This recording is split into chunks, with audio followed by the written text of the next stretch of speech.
Husband ওয়াইফকে রেখে ওয়াশরুমে যেয়ে পর্ন দেখে এবং এটা ওয়াইফ একটা সময় টের পায়। টের পাওয়ার পরে সাইকোলজিস্টের কাছে আসতে চায় এবং হাজবেন্ড আসবে না। অনেক কাহিনী করে একটা সময় আসলো। অল্প কিছু সেশনে হয়তো হাজবেন্ড এসছে, তারপরে যেটা হয় ম্যাডাম, হাজবেন্ড আর আসতে চায় না। হ্যাঁ, ওয়াইফই আসে। এটা কি কারণে যে এক্স্যাক্টলি আমি নিজেও জানি না, কিন্তু ওয়াইফ সব সময় আসে, হাজবেন্ডরা আসতে চায় না। কাপল কাউন্সিলিং এও দেখা যায় ওয়াইফরা খুব আগ্রহী, হাজবেন্ড একেবারেই আগ্রহী না, মনে বলে যে এটা ওর ওর দোষ। এটা একটা ট্যাবু আছে। যাই হোক, তো এই যে হাজবেন্ড এইখানে তো মানে সেক্সুয়াল ডিজায়ারের কোনো বিষয় নাই, কারণ সেক্সুয়াল ডিজায়ার তো সে তার ওয়াইফের কাছ থেকেই ফুলফিল করতে পারবে। তার মানে এখানে অন্য কিছু ঘটতেছে, অন্য একটা সাইকোলজিক্যাল এখানে গেম আছে।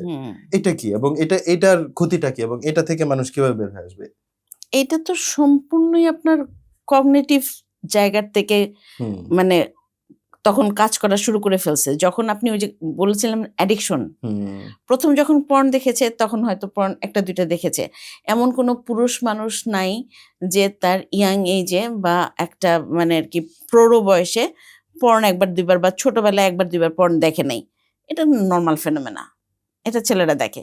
মেয়েরা কিন্তু ইয়াং এজে পর্ন দেখে না তেমন একটা। হ্যাঁ, হয়তো বড় হলে হাজব্যান্ডের সাথে একটা দুইটা দেখে, হাজব্যান্ড দেখছে বা সেরকম, বা বন্ধু বান্ধবরা, কিন্তু অ্যাকচুয়ালি মেয়েরা পর্ন দেখে না, কারণ ওরা মানসিকভাবে ওই ইয়েটা নিতেই পারে না। সার্ভে তো তাই দেখা যায়, মানে ওদের কাছে তো সার্ভে আছে, পুরুষের সংখ্যাটা huge huge huge amount of, huge amount, হ্যাঁ, পর্ন দেখে।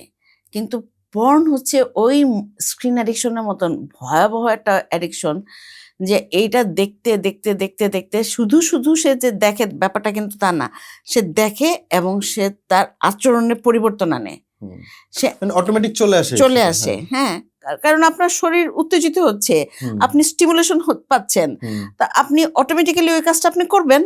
তাহলে ওই কাজটা করছেন এবং আপনি যখন আপনি এই করতে করতে করতে করতে করতে করতে আপনার এমন একটা অভ্যাসে পরিণত হয়ে গেছে, যখন আপনি ওয়াইফের সাথে মানে বৈধ উপায়ে একটা ঘটনা ঘটাতে যাচ্ছেন, তখন আপনার ব্রেন কিন্তু জানে, অবচেতন ব্রেন কিন্তু জানে যে এইটা আপনাকে লুকায় করতে হবে না, মানে এইটা আপনার ওনার থেকেও লুকাইতে হবে না, বা এটা আপনার বাথরুমে গিয়ে করতে হবে না, বা বারান্দায় গিয়ে করতে হবে না, মানে গোপনে করতে হবে না, ব্রেন জানে। তার মানে একটা ডোপামিন কিন্তু ব্রেন পেল না। তার মানে আমি মানে একটু মানে দর্শকদের জন্য বলা যে এই যে গোপনে যে কাজটা করা, এটার মধ্যে যে একটা থ্রিল একটা ব্যাপার আছে, ওইটার কথাই বলা হচ্ছে এখানে, যে গোপনে করার মধ্যে যে থ্রিল ওইটা মিস করছে। তার মানে পর্ন কেন দেখতে যায় মানুষ, এই ব্যক্তি কেন পর্ন দেখছে তার ওয়াইফকে রেখে, ওইটার এক্সপ্লেনেশন আসছে।